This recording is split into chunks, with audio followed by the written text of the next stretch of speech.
We're here today because in 9 months, we're opening a fantastic sandwich restaurant in the heart of university communities, starting with my hometown, Gainesville, Florida. But first, think about the last truly great restaurant experience you had. The food was awesome. Every dish, every component of every dish was purposeful, in perfect harmony with the rest. As a professional chef, we've always cared about this level of detail in major US cities. But I call university cities home. And when I'm home, I can't find food with that level of thoughtfulness. And I'm not alone. When you think back to that perfect dining experience, there are other elements involved.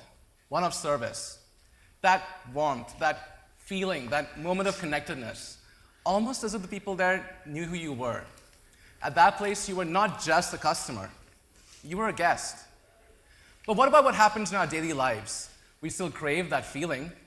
We cross our fingers every day, hoping to make that connection with the person across the counter. But more often than not, we end up feeling disappointed. Chomp solves these problems. Chomp is a full-service sandwich restaurant that's designed explicitly for university guests. First and foremost, it appeals to their tastes. Everything is handmade with attention to detail from the bottom up. So that includes the bread, the condiments, and even the meats that are smoked and cured in-house. And quite frankly, I can say the food is different than anything else that's out there. But more than that, Chomp appeals to their sensibilities. Every restaurant is a full-service open kitchen, and it's designed for the chef to interact with a guest over the kitchen countertop or at the table. They're doing more than just serving their food. They're expressing themselves to their guests. And at Chomp, every guest is a regular. People love their universities, and at Chomp, we really want to honor this through the restaurant's design. When you first walk into a Chomp restaurant, the first thing you'll notice is that it feels like your town. Picture this. On the walls hangs the colors of a university banner. There are pictures and images of famous local cultural icons, as well as local memorabilia hanging all over. It is these unique aspects of our design that will be tailor-made to each Chomp unit. What will not change, however, is our customized kitchen countertop experience, inspired by Japanese omakase. At Chomp, we are breaking the barrier between cook and guest, allowing our guests to truly experience and have meaningful customer relations with our cooks, while at the same time allowing our cooks to do, honestly, what they do best. Serve great sandwiches with pride, humility, and confidence. We love our guests. And that's why when we were trying to figure out who they are, we didn't just bury ourselves in a library. We went out to the communities where we and they work and live. And we found things they're really excited about and some problems that they have. Faculty, for instance, get catering on a weekly basis for lunch. And what we found is that they go to Jimmy John's. And they also told us this isn't because they like it or because they're price conscious. This is just all that's there. Students, meanwhile, are sizable and significant. In the markets we're targeting, there are between 35 and 50,000 of them, and according to ACUI.org, they dine out 6 times per week. What's more, they come from families earning in excess of $100,000 median income. These people are exactly the ones who we want in our restaurants. So Chomp is a quick, full-service restaurant. We've engineered every menu item to be prepared in under 4 minutes. Now, that's not to say we're a fast food restaurant, but we do want to be sensitive to the unique time needs of our university guests. We operate in a niche market with high margins and relatively low volume. Now, with our specialty product, we command a higher price point, and we have healthy operating margins of 13.6%, driven by and large by a low food cost. At the end of the day, we're serving on average 130 guests, and we're a highly profitable restaurant. Chomp competes with both national sandwich chains as well as local restaurants through differentiation. Chomp is a multi-unit concept, but each one feels local to its community. Compare that with more national chains that can feel cookie cutter and the food unexceptional. Now, take a Chomp roast beef sandwich. Fresh, homemade bread, cured and slow roasted local beef, and a slathering of homemade mayo spiked with horseradish. Not only that, guests will pardon me, guests will receive this dish in 4 minutes with an operational efficiency that these local mom and pops will struggle to match. So we're bringing our very first Chomp to Gainesville, Florida, an exceptional university city. It's one of America's fastest growing cities in terms of income and population. And the city has also invested over $13 million in its tech infrastructure, positioning itself as the Silicon Valley of the South. We've already contacted Spoon University and Ken Eats Gainesville, which are both prominent food blogs among university students. Ken is the only food blogger of prominence in Gainesville, so he has a lot of influence in terms of where people choose to eat. We're also beginning the conversation with the University of Florida and the Gainesville Sun and partnering with and promoting our brand. Now, before we open that first restaurant, we're taking to the market a series of free pop-ups that we're co-sponsoring with Spoon University and Ken. These are all free to the public, and it's a way for us to engage the marketplace and get a sense of what they'd like to see from us, what they're responding to, and how much they might be willing to pay for some of these items. We're also beginning the conversation with some of the community artists and students that are ultimately designing their very own Chomp. This is an approach we'll take to every market in which we operate. All in all, we expect to open 6 units in total over the next 5 years, generating a total net operating income before taxes of $1.2 million. These will be leased properties and company-managed units, as we currently feel that, at the present, our core competency lies in our management. However, having said that, we are working on a standard operating manual to help ease us in opening these new Chomp units and for us to also consider the possibilities of franchising. We will have a central-led supply chain which will allow us to standardize the purchases of commonly used items across our unit brands, but at the same time giving flexibility to each individual Chomp unit to really reach out to local markets and local ranchers to buy seasonal ingredients. With average checks of $18 and 98 covers required on a daily basis, Chomp is expected to break even annually at just under $650,000. This is actually good for us, as we're expected to get a net operating income before taxes at 13.8% and a cash flow before taxes at 8.2%. We expect our cash flow before taxes to be slightly lower because we do plan on reinvesting most of our savings we do have in the fueling of expansion of our Chomp brand units. This is through bank loans, which we have considered. Our projected cost per unit is $576,000. And I'm very proud to say that at this moment, through friends and family, we have successfully raised the funds to actually open our first unit out in Gainesville. And this is very happy for us. But having said that, if we do receive any additional income, we do want to use that to fuel our growth, as well as help open our pop-ups. Varun, revenue manager by trade and foodie at heart. There's a running joke in our class that Varun is hired and fired based on the comments he makes.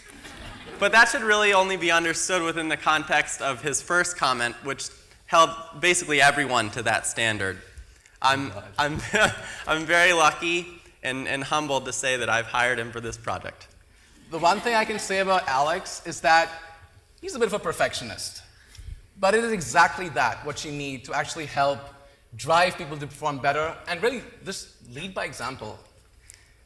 If there's ever a person you need to actually open a food and beverage restaurant concept, it'd be him. And now I first met Ben in the beginning of the program. We immediately bonded over our love of food and restaurants, but he set an impression on day one. He was here to build a sandwich shop. Now after working together, I'm happy to say he's leaving and he's building a sandwich restaurant. He has a penchant for food and flavor, and quite frankly, he makes one heck of a sandwich. All things considered, I am a great cook, and I definitely do make mean sandwiches too. But the reason I'm here, and the reason we're here, is to serve the communities we know and love one bun at a time. So with that said, see you soon.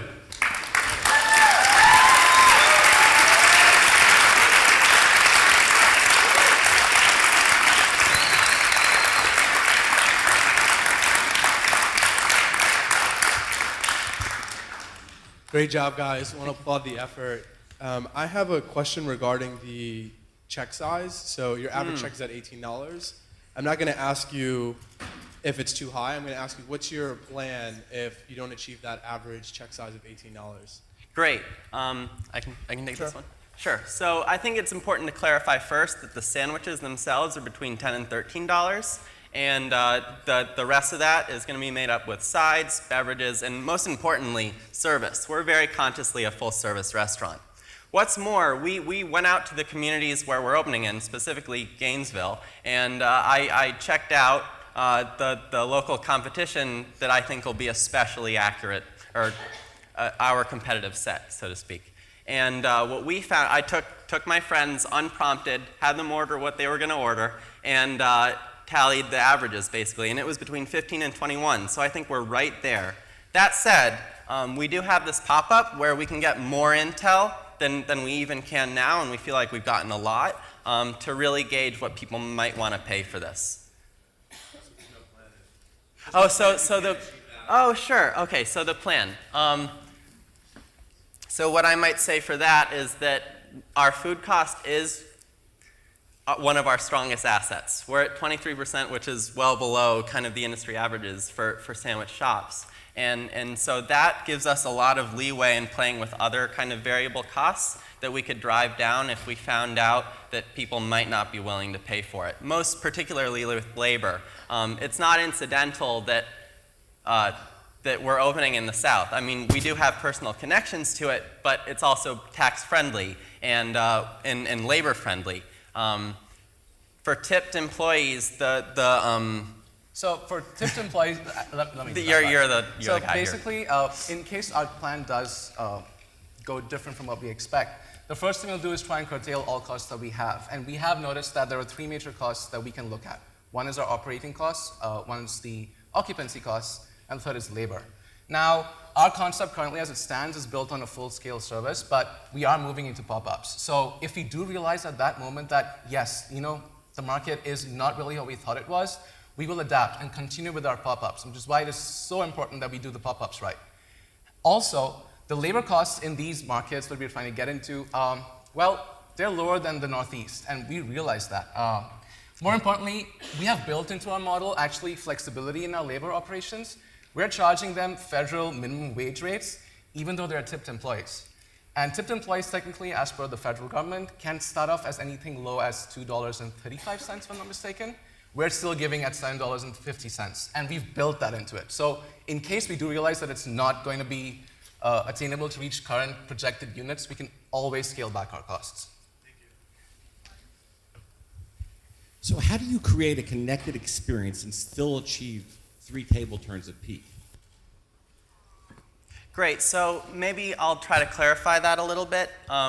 So 3 turns at peak, is that in reference to the 134 covers on average that we're projecting to over serve? the day, or just like in a specific time period? So in the plan, it said that you're projecting 3 turns.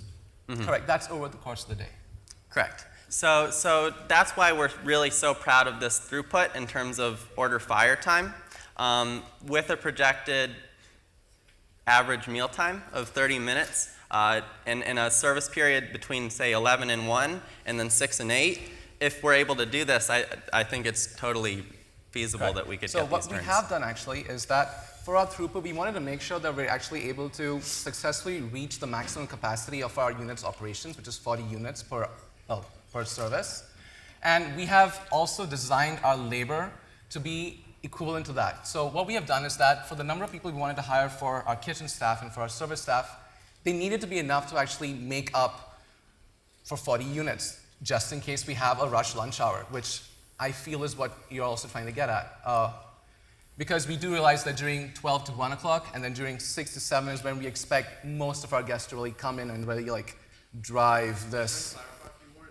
He's asking about the connection. How do you build a connection in such a short Oh, So okay. the connection which we'll have, absolutely. So the connection which we'll have is actually twofold, driven both by our chefs in our kitchen countertop areas, as well as through our guests, through our F&B service team members, who will be separate from the actual kitchen staff.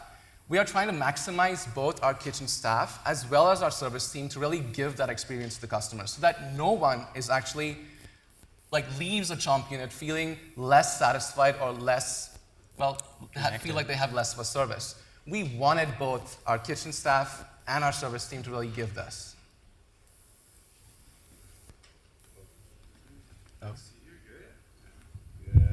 Good afternoon, men. Afternoon. Thank you. I think you have a really good concept, overall concept, but I have some questions on how you intend to grow this. It's a very competitive market, very high priced. You got to make a lot of money in a very short period of time, and you're going to do it all with debt. So help me understand the debt decision of going forward. Alex, would you like to do this? Ooh, me again. Excellent. So it boils down to these simple things. We have currently based our model with the intention of actually getting $18 average per check, but we also realize that it may not be perfect at this current price point and at this current time, which is why when we are going into these markets, again, we really want to focus on our pop-up concept just to make sure that it's fully ready before we actually open our units. Having said that, the market is challenging, and there are a lot of restaurants which have sandwich concepts before. But I think what really makes us unique and what makes us different is that in these markets that we're targeting, Gainesville, Tallahassee, units where there really isn't that much of our kind of brand, we can make that impact and make that difference. At this moment also, it's for this reason that we are targeting these university cities, because we truly believe that we do have something unique here, and we want to go and explore it. That's great. So you just answered the question about development and positioning. You didn't answer the question about debt. I'm sorry, what? Debt. Debt? Going forward with all debt. So that was also a very interesting thing we had. We realized that if we were to make that much in cash flows, as we currently do in our model, we could potentially go into reinvesting for future business using all debt. Having said that, we did also consider the possibilities of maybe moving into a franchise model where the effect of that is less pronounced, where we have investors who actually take on the funds necessary to build and grow the brand. And should we actually enter a moment where we do realize that, yes, now is the time to really expand and grow this brand, because we have identified 14 other places to open this, to open Chomp, we will take that step and we will move into the franchising model. So, food, I love that. Was Thank that you. a pastrami sandwich?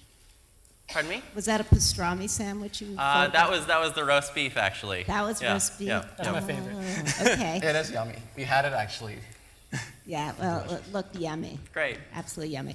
So, I'm, 900,000, that's a healthy income to do in food with the number of guests. So, one question I have is, you compared it to Boston. Do you think that Greenville is as a comparative demographic? Do you think that Gainesville is a, comparable market Great. with So, sandwich shop?